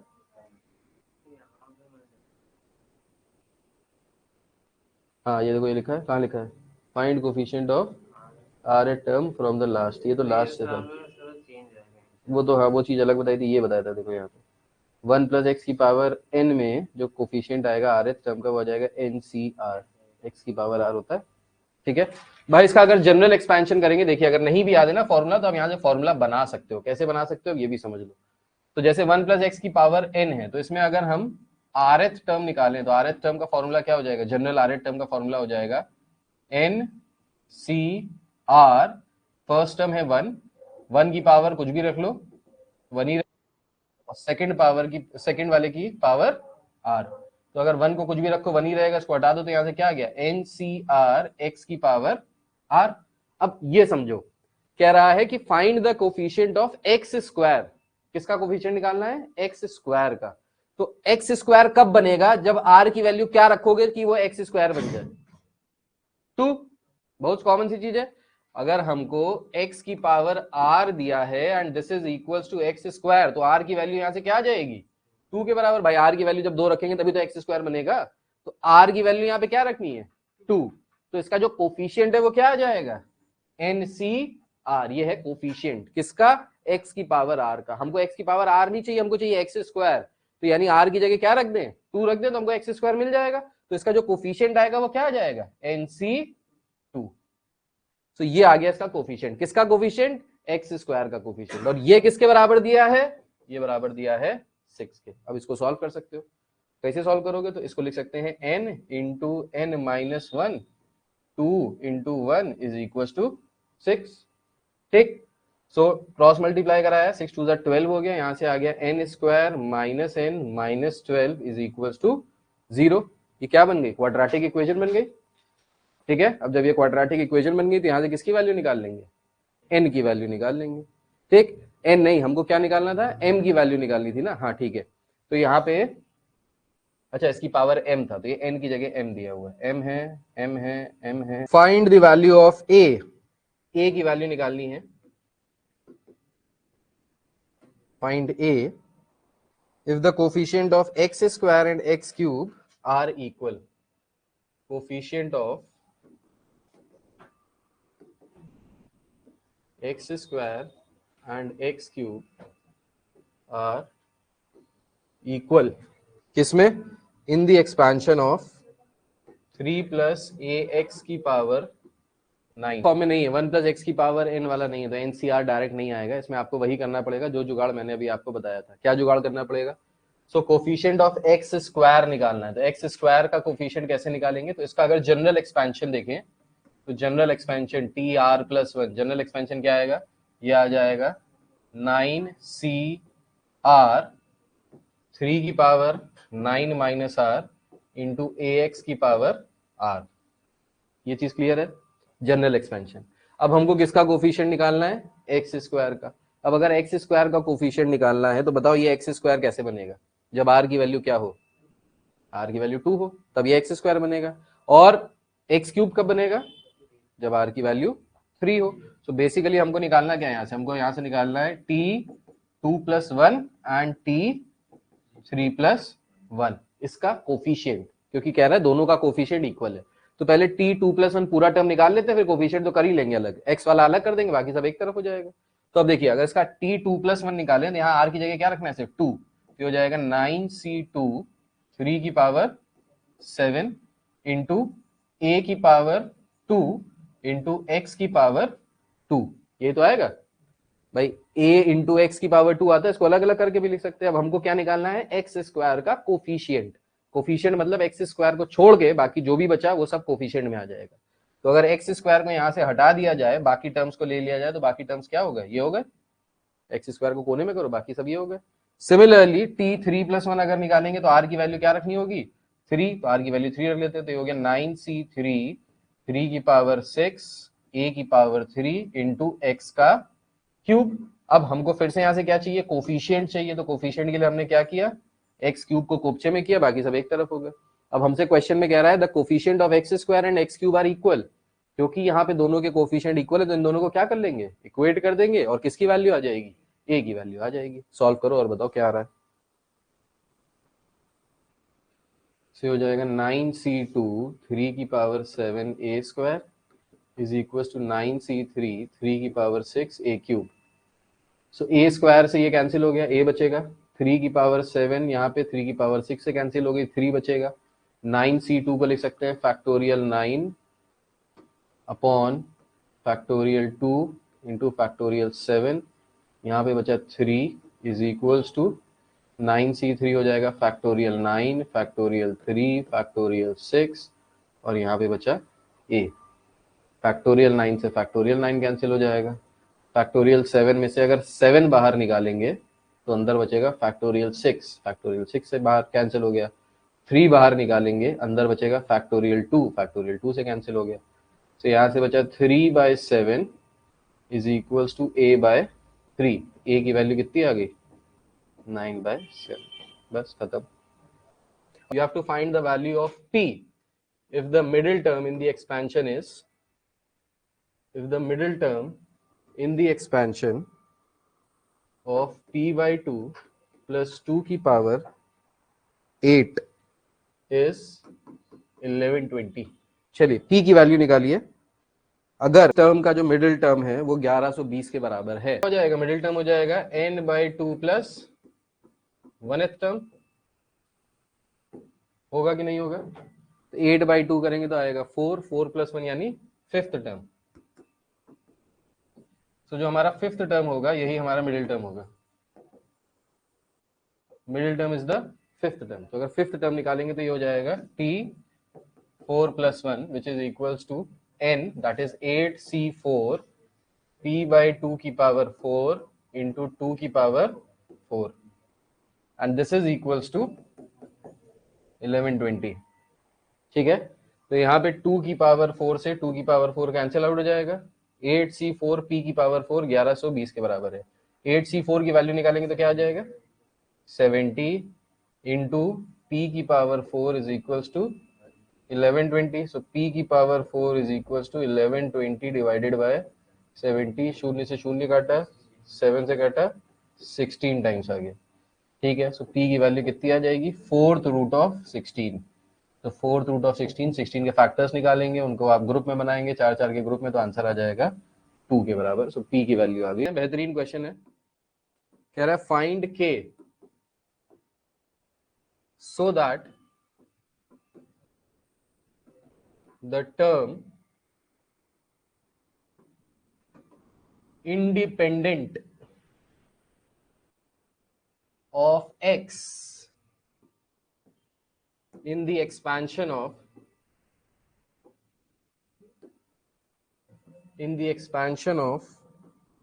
root x minus k upon x square की पावर 10 is 405। चलो ट्राई करो इसको। तो जो टर्म इंडिपेंडेंट है x से, वो टर्म जो है वो 405 के बराबर है। इंडिपेंडेंट ऑफ x का मतलब क्या हुआ, इंडिपेंडेंट ऑफ x का मतलब हुआ उस टर्म में x कहीं नहीं आ रहा। ठीक है, अब इसका अगर जनरल एक्सपेंशन निकालें हम लोग, तो इसका जनरल एक्सपेंशन क्या होगा tr plus 1 which is equals to 10cr root x की power 10 minus r into minus k upon x square की पावर r। हाँ या ना, ठीक, यही आएगा इसका जनरल एक्सपेंशन अगर करेंगे तो। अच्छा, अब इस जनरल एक्सपेंशन में हम क्या चाहते हैं, हम चाहते हैं कि x वाला टर्म ना आए। ठीक, तो हम यहां पे कोशिश करेंगे कि x की पावर r के टर्म्स में निकाल लें। कैसे निकालेंगे, इसको थोड़ा सा सिंप्लीफाई कर लेंगे, तो x की power in terms of r आ जाएगी। कैसे आ जाएगी समझिएगा, से हो जाएगा 10cr रूट x को क्या लिख सकते हैं, x की पावर 1/2 लिख सकते हैं कि नहीं लिख सकते भाई, root power 1/2, 10 minus r into minus k की पावर r, और x स्क्वायर की पावर r करेंगे तो क्या हो जाएगा ये, इंटू x की पावर -2r। ये भी तो लिख सकते हैं भाई, जब पावर नीचे से ऊपर ले जाओगे तो क्या होता है, नेगेटिव साइन आ जाता है। ऊपर से नीचे ले जाए, नीचे से ऊपर ले जाओ तो पावर में नेगेटिव साइन आ जाता है। या ऐसा नहीं भी करना है तो कोई बात नहीं, आप इसको ऐसे भी कर सकते हो, अपॉन x की पावर 2r, क्योंकि पावर की पावर होता है तो वो आपस में मल्टीप्लाई हो जाते हैं। ऐसे छोड़ दो अगर ऐसे समझ में आता है। अब इसको अगर मल्टीप्लाई करोगे तो यहां से आ जाएगा 10cr, इसको गोली मारो, और माइनस k की पावर r, इसको भी गोली मारो, क्योंकि हमको इससे मतलब नहीं है, हमको मतलब है x से, क्योंकि हमको इंडिपेंडेंट ऑफ x चाहिए। तो अब x वाली पावर्स को अगर आपस में देखें तो इसको क्या लिख सकते हैं, x की पावर हाफ e की पावर 10 माइनस आर, हो जाएगा x की power 10 minus r upon 2। Yes भाई, जब पावर की पावर होती है तो आपस में मल्टीप्लाई हो जाते हैं, तो 10 माइनस आर इंटू 1/2 करेंगे तो क्या आ जाएगा 10 माइनस आर बाय 2। और जब बेस सेम होता है तो पावर्स आपस में क्या हो जाती हैं, सब्ट्रैक्ट हो जाती हैं डिवीजन के केस में। तो ये क्या हो जाएगा यहाँ से -2r, ये हो जाएगा। अब इसको अगर थोड़ा सा सॉल्व करेंगे तो यहाँ से क्या आ जाएगा, यहाँ से आ जाएगा x की पावर 10, या इसको अगर अलग अलग कर लें 10 माइनस 10 अपॉन 2 करेंगे तो कितना आ जाएगा 5 माइनस r/2 माइनस 2r। ठीक है, अच्छा भाई ठीक है, तो ये आ जाएगा। तो हम लोगों ने इसको जो जनरल एक्सपेंशन लिखा उसमें हम लोग ने x की वैल्यू लिखी x की power 5 minus r by 2 minus 2r।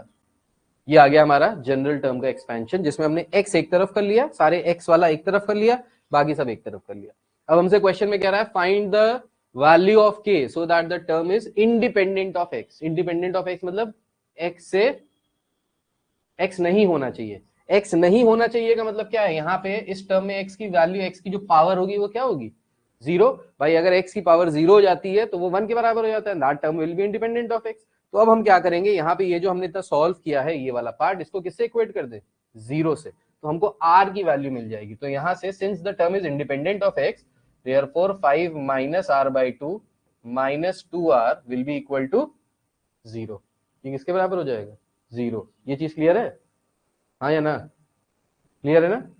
अब इसको थोड़ा सा सॉल्व कर लेते हैं। तो अगर इसको सॉल्व करेंगे तो क्या हो जाएगा भाई, इसको लिख सकते हैं 10 minus r minus 4r is equal to zero. ये पूरा 2 उधर चला जाएगा, एलसीएम ले लेंगे तो ठीक।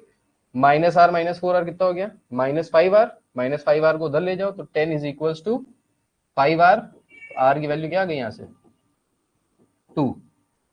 भाई इक्वेशन सॉल्व करोगे तो r की वैल्यू कितनी आ जाएगी, r की वैल्यू आ गई 2 के बराबर। मतलब वो वाला टर्म इंडिपेंडेंट ऑफ x होगा जहां पे r की वैल्यू क्या है 2। तो अगर r की वैल्यू 2 आ रही है तो वो कौन सा टर्म होगा which is independent of x, तो वो कौन सा टर्म होगा, वो टर्म होगा t2 plus 1 that is t3 that is third term. ये लिख सकते हैं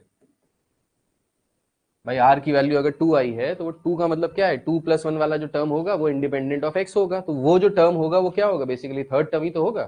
ठीक, तो यहां से t2 प्लस 1। अब अगर वो हमको क्या कह रहा है, हमसे कह रहा है find the value of k so that the term is independent of x is 405। तो वो वाला टर्म जो इंडिपेंडेंट ऑफ x है वो क्या है 405। तो वो टर्म कौन सा है ये हमने निकाल लिया, वो कौन सा टर्म है, थर्ड टर्म। यानी जो थर्ड टर्म है वो किसके बराबर है, 405 के बराबर है। तो बस थर्ड टर्म निकाल लो यहाँ से। तो t2 प्लस 1 किसके बराबर आ जाएगा, ये आ जाएगा NCR, n की वैल्यू 10, C2 फर्स्ट टर्म क्या है।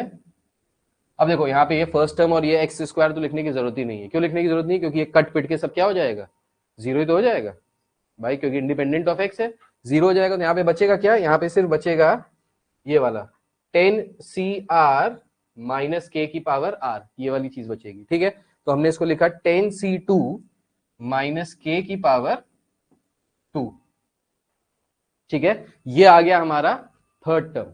इसको अगर थोड़ा सा सॉल्व करें तो माइनस के की पावर 2 क्या हो जाएगा, के स्क्वायर, 10C2 निकालेंगे तो 10C2 क्या हो जाएगा 10 into 9 divided by 2 into 1 into के स्क्वायर। और ये किसके बराबर दिया हुआ है 405 के, तो इसको 405 से इक्वेट कर देते हैं। अब यहाँ से इसको सॉल्व कर लेते हैं। तो हमने क्या किया, हमने यहाँ से 2 से कैंसिल किया, 5 आया, 9 5 45।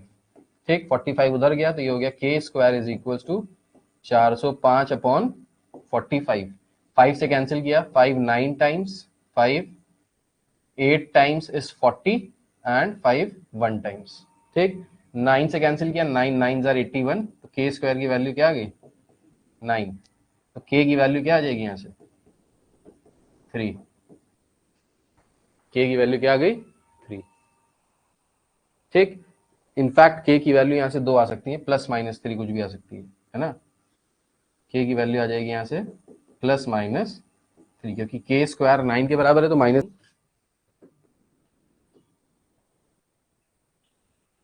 Find the term independent of x in the expansion of 2x minus 1 upon x total की पावर 10। अभी उसी का आधा पार्ट।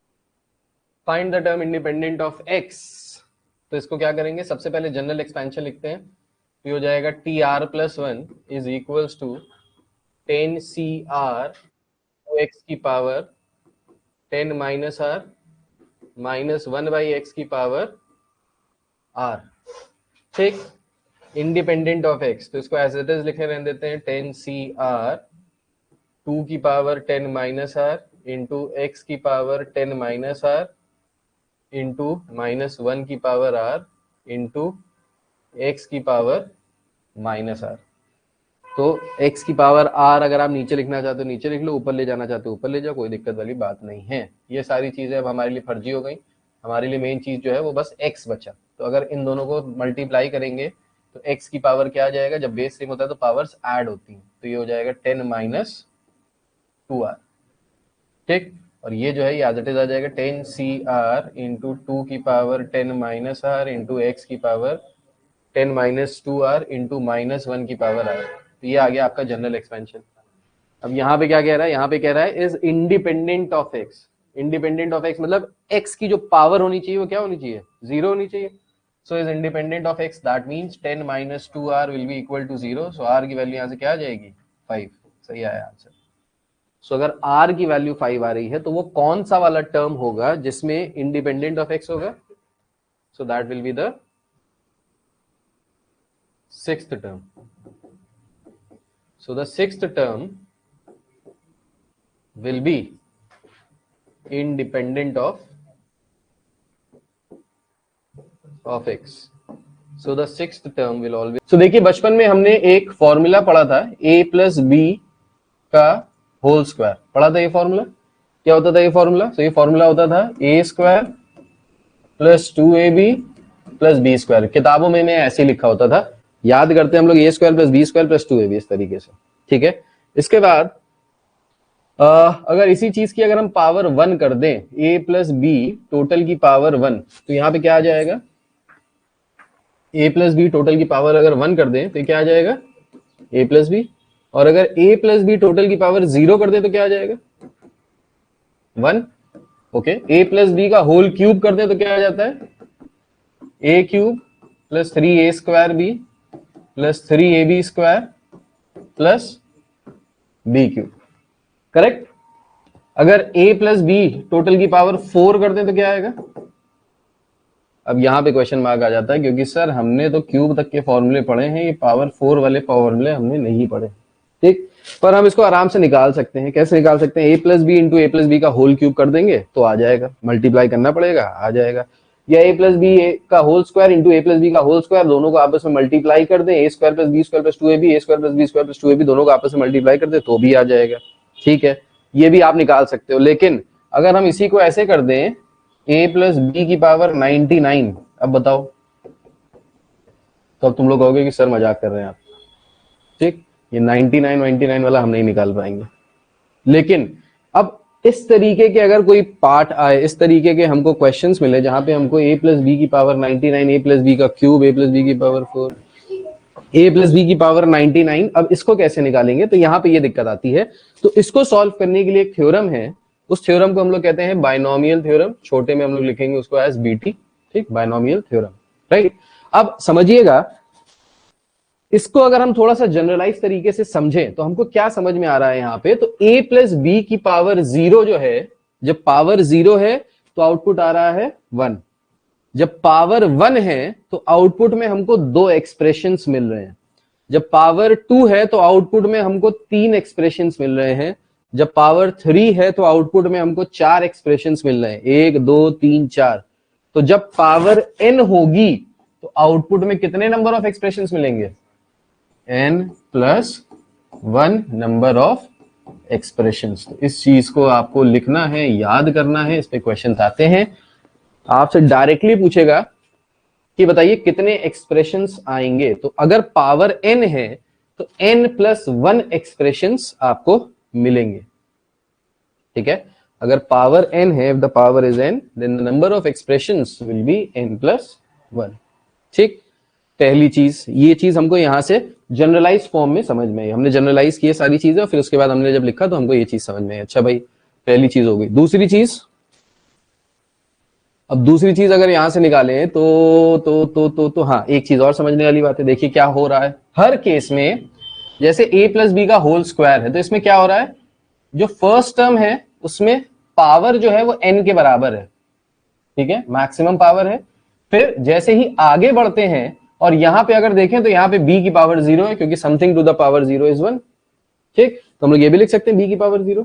ठीक, जब हम आगे बढ़ते हैं तो a की पावर 1 से डिक्रीज कर जाती है और b की जो पावर है वो 1 से इंक्रीज कर जाती है। और आगे बढ़ते हैं तो a की पावर जो 1 थी वो और कम हो गई, क्या हो गया, a की पावर 0, और जो b की पावर है वो यहां पे फिर से क्या हो गई, 1 इंक्रीज कर गई। तो basically when we are moving from left to right, तो जो फर्स्ट टर्म की जो पावर है वो मैक्सिमम है, फिर एक कम है, फिर एक कम है, फिर लास्ट में 0 हो गई। सिमिलरली जो सेकेंड टर्म है उसकी पावर 0 है, फिर 1 है, फिर 2 है, एंड सो ऑन बढ़ रही है। जैसे यहां पे देखिए फर्स्ट टर्म की पावर है 3, ठीक, सेकेंड टर्म की पावर है यहां पे 0, ठीक, फिर फर्स्ट टर्म की पावर 1 से डिक्रीज हुई, 3 से 1 माइनस किया तो आया 2, और b की पावर कितनी आ गई, 1। आगे बढ़े, फिर से 2 से 1 डिक्रीज हुई, इसकी पावर आ गई 1, और ये 1 से इंक्रीज हुआ, इसकी पावर आ गई 2। फिर आगे बढ़े तो a की पावर और डिक्रीज की, तो a टू दी पावर 0 क्या होता है, 1 ही होता है, और b की पावर एक और नंबर से इंक्रीज की। तो जब हम लेफ्ट टू राइट मूव कर रहे हैं तो जो पहला टर्म है उसकी पावर बढ़ती जा रही है, ठीक, सॉरी कम होती जा रही है, और जो दूसरा टर्म है उसकी पावर बढ़ती जा रही है। ये एक जनरलाइज चीज हमने यहां से समझी, ये एक चीज समझने वाली थी। अच्छा, अब इसी से हमारा बाइनोमियल थ्योरम निकलता है। कैसे निकलता है ये मैं आपको यहां पे बताता हूं। अच्छा, बाइनोमियल थ्योरम का जो मतलब है, बाइनोमियल बाइनोमियल बाइनोमियल पता है ना क्या होता है, एक ऐसा टर्म, एक ऐसा एक्सप्रेशन जिसमें दो टर्म्स होते हैं, एक्सप्रेशन जिसमें दो ही टर्म्स होते हैं, बायनोमियल। तो बायनोमियल में दो ही टर्म्स होंगे, दो ही एक्सप्रेशंस होंगे, मतलब वो हमेशा a प्लस बी की पावर समथिंग के फॉर्म में होगा, ठीक। तो ये बायनोमियल थ्योरम तभी लगेगा जब हमारे पास दो टर्म्स की समथिंग पावर होगी। अब इसको कैसे करते हैं, इसको जनरलाइज तरीके से ये हम देखते हैं, फिर उसके आगे इसको समझते हैं।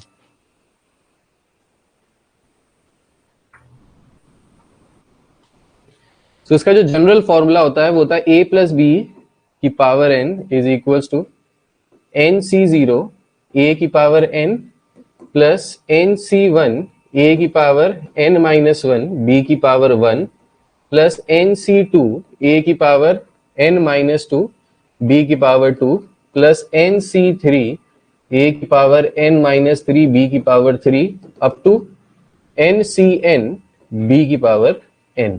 ये है इसका जनरलाइज टर्म, ये है हमारा बायनोमियल थ्योरम। इसको हम लोग कहते हैं बायनोमियल थ्योरम। अब ये बायनोमियल थ्योरम क्या बता रहा है, एक बार मैं आपको थोड़ा सा एक्सप्लेन कर देता हूं। तो यहां पे देखिए, अगर समझिए तो समझ में आपको ये आएगा, NC0, NC1, NC2, NC3 ये सब क्या है, ये सब वही कॉम्बिनेशन है जो मैं ऑलरेडी पढ़ा चुका हूं, जो आप ऑलरेडी पढ़ चुके हैं, ठीक। ये basically these are the coefficients, coefficient का मतलब होता है वेरिएबल के आगे आने वाला number, these are the coefficient of अलग अलग टर्म्स a एंड b। तो मैंने क्या बताया था, अभी हम लोग क्या कर रहे थे, फर्स्ट टर्म जो आता है सबसे शुरुआत में उसकी पावर सबसे बड़ी होती है, फिर एक एक डिक्रीज होती जाती है, अप टू कहां तक चली जाती है, 0 तक। जो सेकंड टर्म होता है उसकी पावर 0 से शुरू होती है, एक एक बढ़ती चली जाती है, और कहां तक जाती है, up to the maximum power, the maximum power is n। तो उसी को जनरलाइज तरीके से जब लिखेंगे तो ये फॉर्मूला आता है। अब यहां पे जो कुछ बेसिक चीजें हैं वो क्या है, NC0 की जो वैल्यू है, अगर हम बेसिक फॉर्मूला देखें NCR का, तो वो होता है factorial n upon factorial r into factorial n minus r। ये बेसिक फॉर्मूला है कॉम्बिनेशन का। अब इसमें से अगर हम NC0 निकालें तो NC0 की वैल्यू कितनी होती है, 1, ठीक। NC1 की वैल्यू निकालें, इसकी वैल्यू क्या होती है, n, ठीक।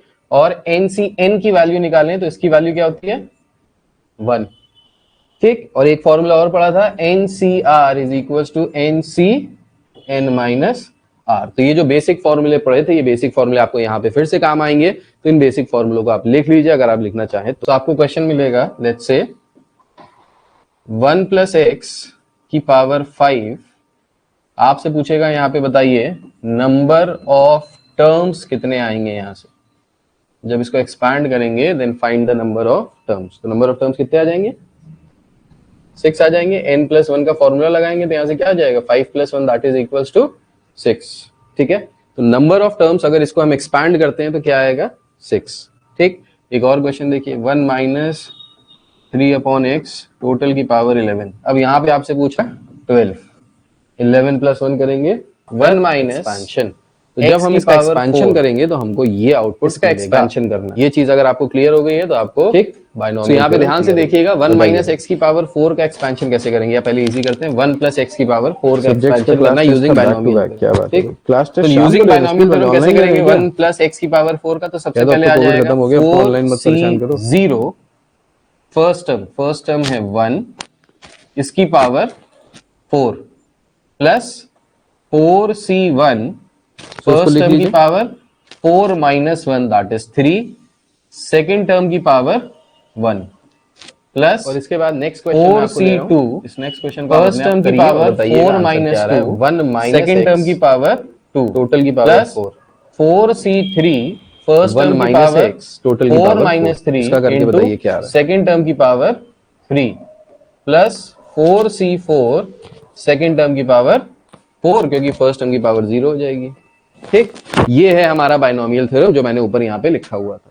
अब इसको हम लोग थोड़ा सा सॉल्व करेंगे। तो 4c0 nc0 की वैल्यू क्या आती है 1, और 1 की पावर कुछ भी लिखोगे तो हमेशा क्या आएगा 1, ये आ गया 1 प्लस 4c1। अब 4c1 की अगर वैल्यू लिखे तो nc1 की वैल्यू होती है n, 4c1 की वैल्यू होती है 4 इंटू x, तो ये हो गया 4x प्लस 4c2। अब 4c2 की अगर वैल्यू निकालनी है तो 4 इंटू 3 डिवाइडेड बाई 2 इंटू 1, तो कितना आ जाएगा 3 2 6, ये आ जाएगा 6x स्क्वायर प्लस 4c3।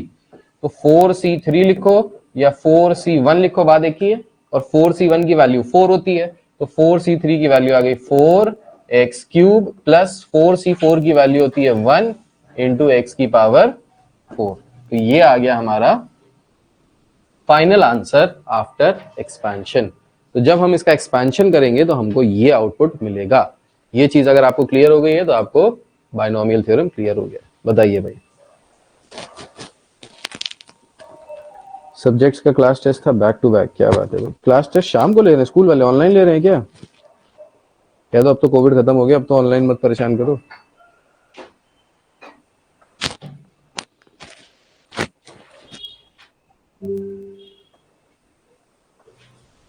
तो इसको लिख लीजिए।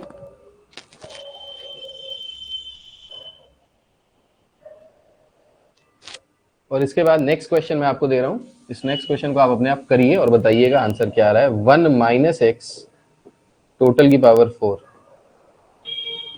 1 माइनस एक्स टोटल की पावर 4, इसका करके बताइए क्या आ रहा है। क्वेश्चन मैं आपको दे रहा हूं, इस नेक्स्ट क्वेश्चन को आप अपने आप करिए और बताइएगा आंसर क्या आ रहा है। 1 माइनस एक्स टोटल की पावर 4, तो इसको एक्सपैंड करने में 1 माइनस एक्स की पावर 4। अब देखो क्या क्या चेंजेस आएंगे, बस मैं यहाँ पे ये चेंजेस लिख दे रहा हूँ, वैसे तो दोनों ऊपर और नीचे वाला सेम ही आएगा, बस चेंजेस क्या क्या आएंगे ये मैं लिख देता हूँ। तो 4c0 1 की पावर 4, ये 1 के बराबर था, ये तो एज इट इज आएगा। ठीक, अब यहाँ पे देखिए, यहाँ पे जब हम लोग इसको लिखेंगे तो हम इसको लिखेंगे, अब देखो 1 माइनस एक्स को हम लोग लिख सकते हैं 1 प्लस माइनस एक्स टोटल की पावर 4 लिख सकते हैं। तो हम लोग सब्सट्रैक्शन को लिख सकते हैं एज सम। सब्सट्रैक्शन जो होता है वो सम ही होता है एक तरीके से, जैसे लिखा है 2 माइनस 3, तो इसको लिख सकते हैं 2 प्लस माइनस 3। ठीक है, सो 1 माइनस एक्स की पावर 4 को हमने ब्रेक करके लिखा 1 प्लस माइनस एक्स की पावर 4। ठीक, तो जहां जहां एक्स आ रहा था बस वहां वहां क्या हो जाएगा, माइनस एक्स हो जाएगा। तो minus x minus x minus x and minus x. अब समझिएगा, जब माइनस होता है और पावर ऑड होती है तो वो नेगेटिव ही रहता है, वेयर एज अगर माइनस है और पावर इवन है तो वो हमेशा पॉजिटिव हो जाता है।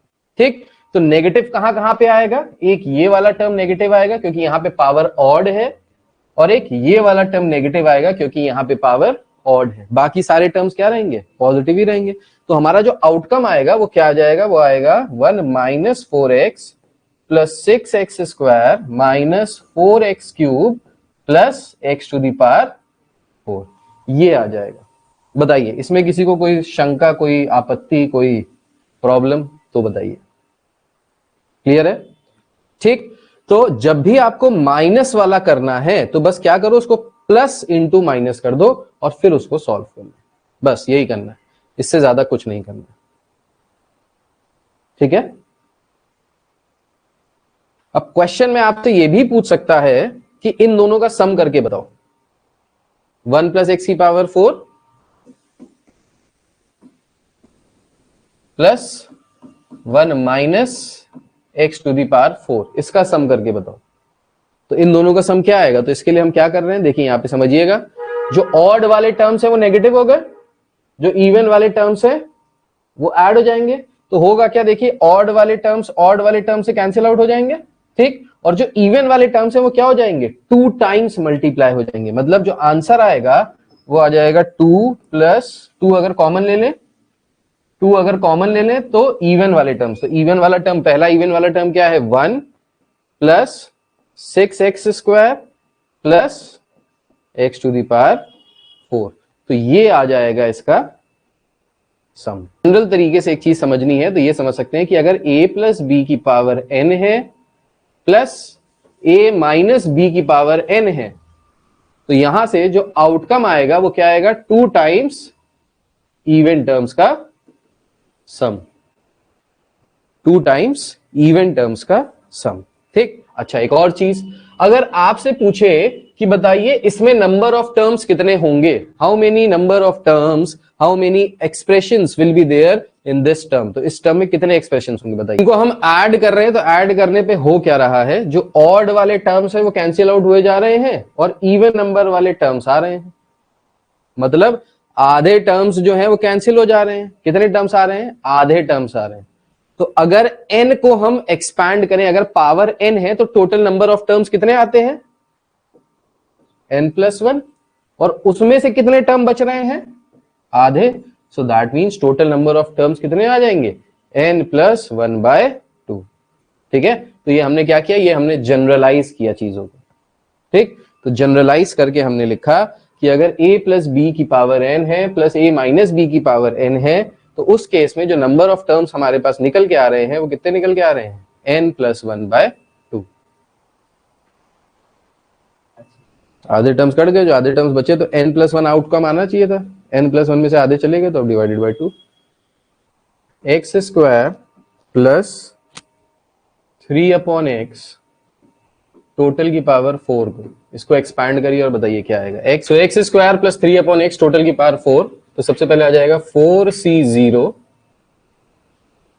फर्स्ट टर्म की power 4 plus 4c1 first term की पावर 3 सेकेंड टर्म की power 1 plus 4c2 first term की पावर 2 एंड सेकेंड टर्म की भी power 2 plus 4c3 first term की पावर 1 और सेकेंड टर्म की power 3 plus 4c4 second term की पावर 4। ये हमने बायनोमियल एक्सपेंशन लगाया, इस तरीके से निकाला। अब इसको बस सॉल्व करना है, सॉल्व कर लेते हैं भाई। तो 4c0 की वैल्यू क्या होती है, 1, एक्स स्क्वायर की पावर 4 क्या आ जाएगा, एक्स की पावर 8, प्लस 4c1 की वैल्यू क्या होती है, 4, 4 3 जार कितना हो जाएगा, 12, ठीक है। 4 इंटू 3 करेंगे तो आ जाएगा 12। अब x की पावर आएगी 6 और यहां पे है x, तो ये कितना आ जाएगा, x की पावर 5 कैंसिल आउट हो जाएगी, ठीक है। प्लस 4c2 की वैल्यू कितनी आती है, 6, 3 का स्क्वायर कितना हो गया, 9, 6 इंटू 9 कितना हो गया, 54। यहां से आएगा x की पावर 4 और यहां से आएगा नीचे x स्क्वायर, x स्क्वायर से x की पावर 4 को कैंसिल आउट करेंगे तो क्या बचेगा, सिर्फ x स्क्वायर, प्लस 4c3 जो होता है वो 4c1 के बराबर ही होता है और 4c1 की वैल्यू 4 होती है, तो इसकी वैल्यू आ गई 4। 3 का क्यूब कितना होता है, 3 का क्यूब होता है 27, 27 को 4 से मल्टीप्लाई करेंगे तो कितना आ जाएगा, 108, तो ये आ गया 108। ये है एक्स स्क्वायर और ये है नीचे एक्स क्यूब, तो क्या आ जाएगा, अपॉन में एक्स, प्लस 4c4 की वैल्यू 1 होती है, 3 की पावर 4 हो गया 81 अपॉन एक्स की पावर 4, ये आ गया इसका पूरा।